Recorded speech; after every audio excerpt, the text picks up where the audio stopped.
Hello friends, welcome back. In this video lecture we are gonna see about acceleration factor.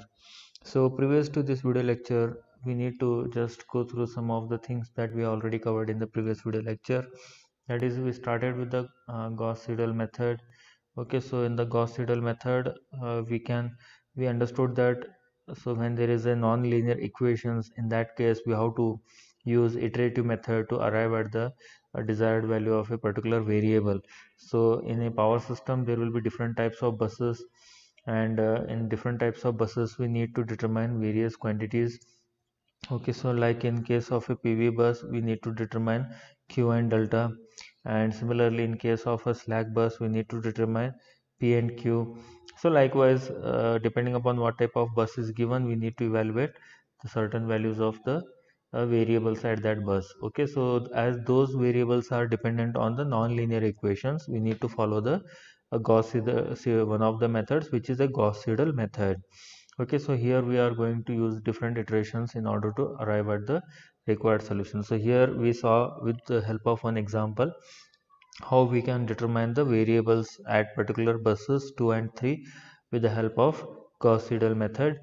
And here we had restricted ourselves to only first iteration. We did not go to the second iteration. So now when we want to get the desired value, or when we want to increase the accuracy of the result, in that case we have to do more than one iteration. In one iteration we may not reach to the required result.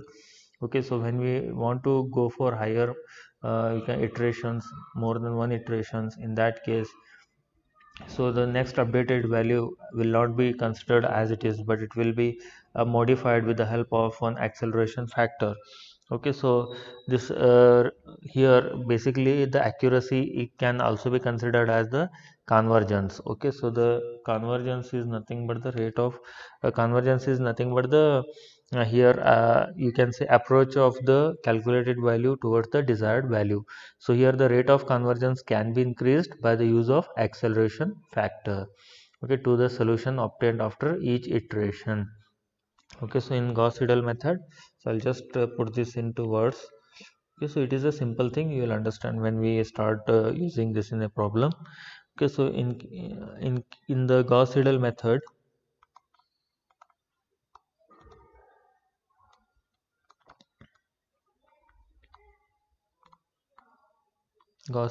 a large number of iterations are required. A large number of iterations are required to arrive at the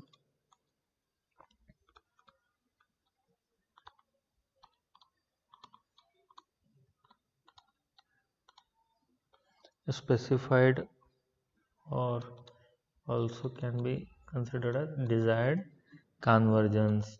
Convergence means having the same value as expected convergence. Okay, so the rate of convergence can be increased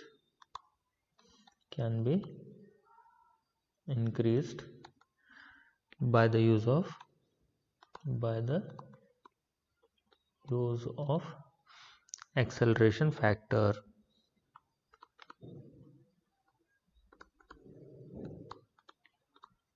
Acceleration factor to the solution obtained after to the solution obtained after each iteration each iteration. So here basically with the help of acceleration factor, what will happen, so suppose if one particular solution can be arrived by using 10 iterations.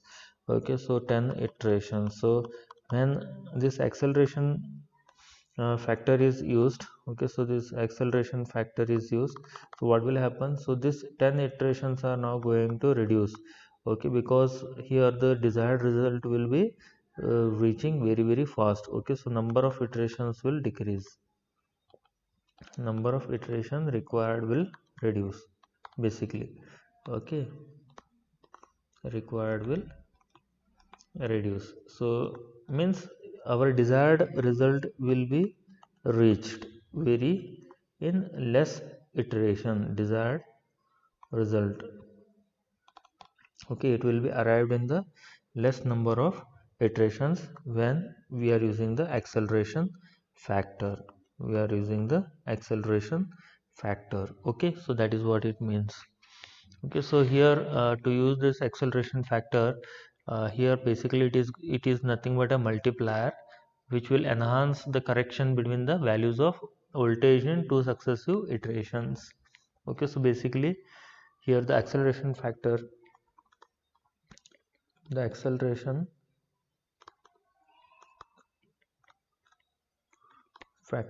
is a multiplier that enhances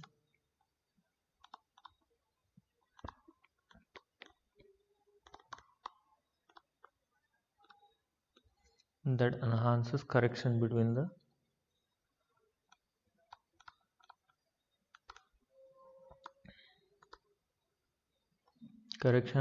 value of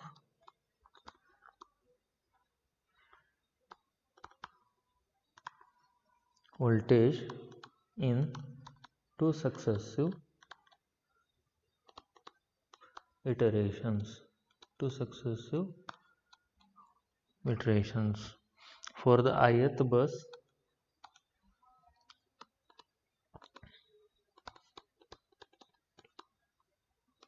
for the ith bus, let VIR equal to value of voltage at the rth iteration.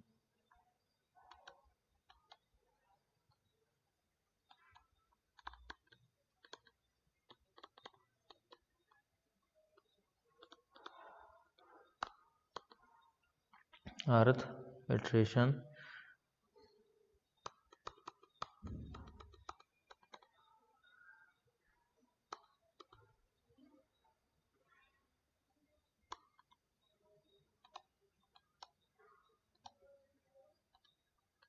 value of voltage at the R plus 1th iteration.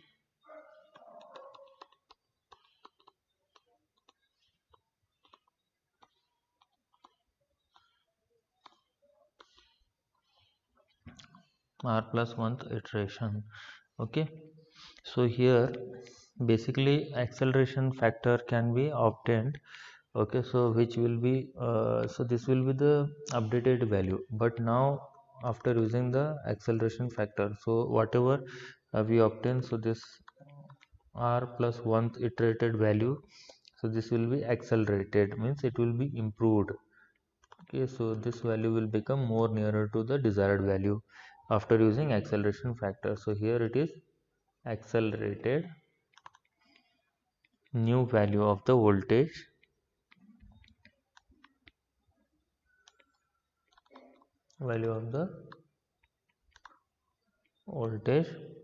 at the R plus 1th iteration. Okay, so here basically what is our iteration count? Iteration count and alpha. Here alpha is used as accelerating factor. The accelerating factor is denoted by alpha. Okay, so alpha is accelerating factor. Okay, so then if you would like to write the accelerated value of R plus 1th iteration, okay, so that will become, so VI rth iterated value plus alpha times VI R plus 1th iterated value minus VI rth iterated value.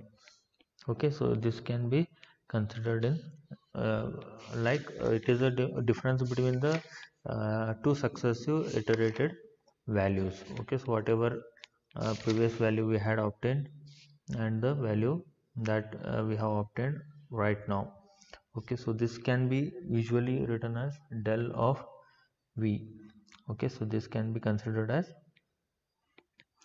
del of, so this itself can be written as del of Vi r plus 1. Okay, this term can be indicated as del of Vi r plus 1. Fine, so this is how we can obtain the accelerated value after r plus 1th iteration. Okay, so therefore thus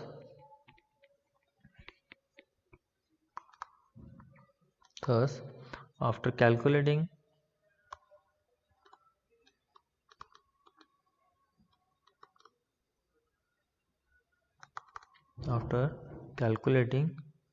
Vi r plus 1 at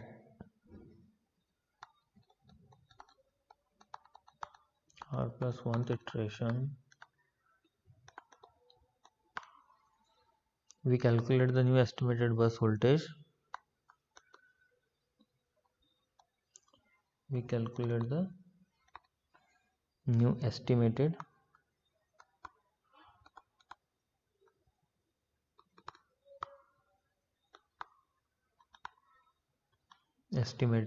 bus voltage, which is Vi r plus 1 accelerated,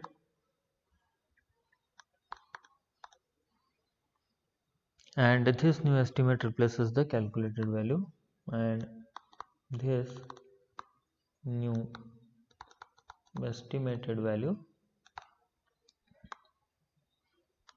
replaces the calculated value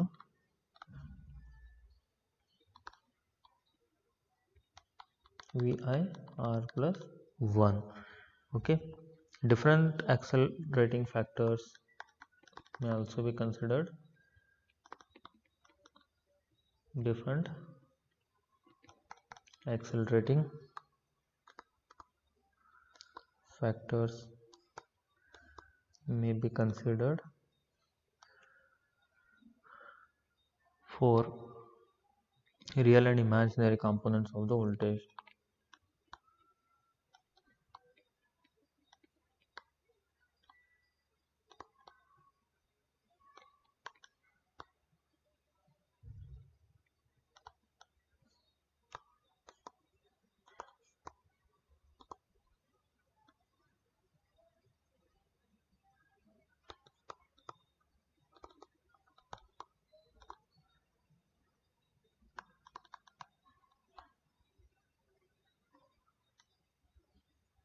That is, if Vi is resolved into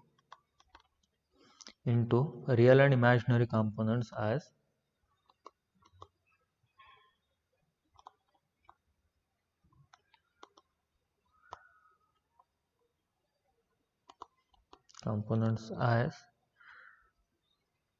Vi equal to alpha plus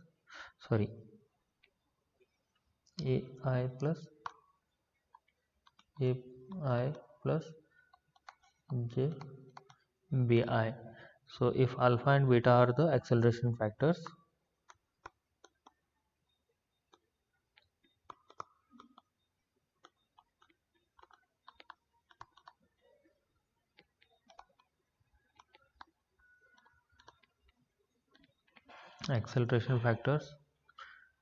associated with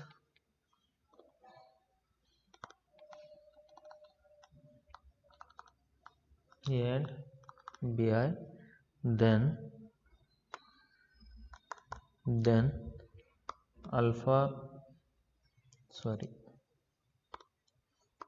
AI r plus 1 accelerated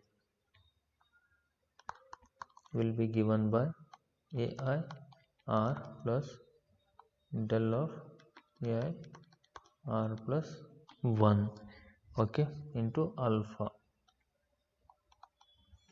Similarly, Bi r plus 1 accelerated will be equal to Bi r plus beta times del of Bi r plus 1. Okay, so here you can just use this equation for writing this new equations. Okay, so this is how we can use the acceleration factor, even if there is we can say there are two different components of the voltage which are real and this imaginary. In that case also we will be able to evaluate the or estimate the new value of the voltage, okay, at r plus 1th iteration. Okay, so now here the choice of specific value of acceleration factor, what value of this acceleration factor should be considered, now that is the question. Okay, so now the choice of a specific value of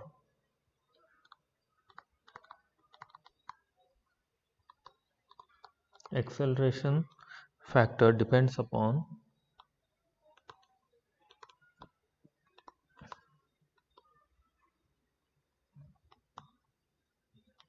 the system parameters.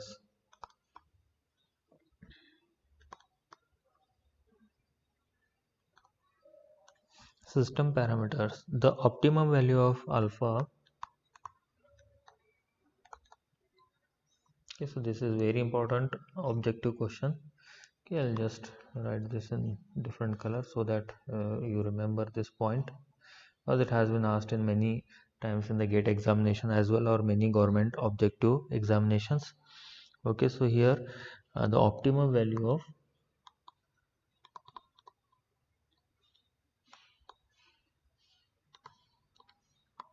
alpha lies in the range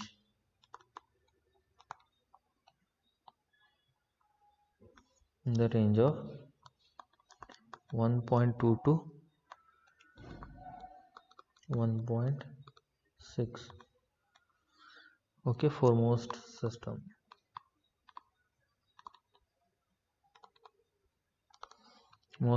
but a value of 1.6 is widely used, but a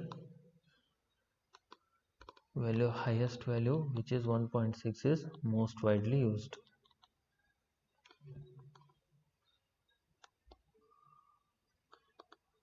Okay, so whenever we want to obtain the accelerated value of iterated variable, at that time usually we use alpha equal to 1.6. okay, so most of the time, or 99%, 1.6 will be the value of alpha, and this is very important from the point of view of other competitive examinations. We need to remember this value also. Okay, so acceleration factor value, and also this is one of the important theory questions, so we need to prepare for this. Okay, so this is it in this particular video lecture. So in next video lecture we're gonna solve one example wherein we will see the use of this acceleration factor, how we can use this acceleration factor while we are actually estimating the, or we are trying to determine the different variables at different buses of a power system. Okay, so there we will be using two iteration. Okay, so not we will not restrict ourselves to first iteration, but we will be solving it for two iteration. Okay, so I'll see you in the next video lecture. Till then, happy learning and thank you.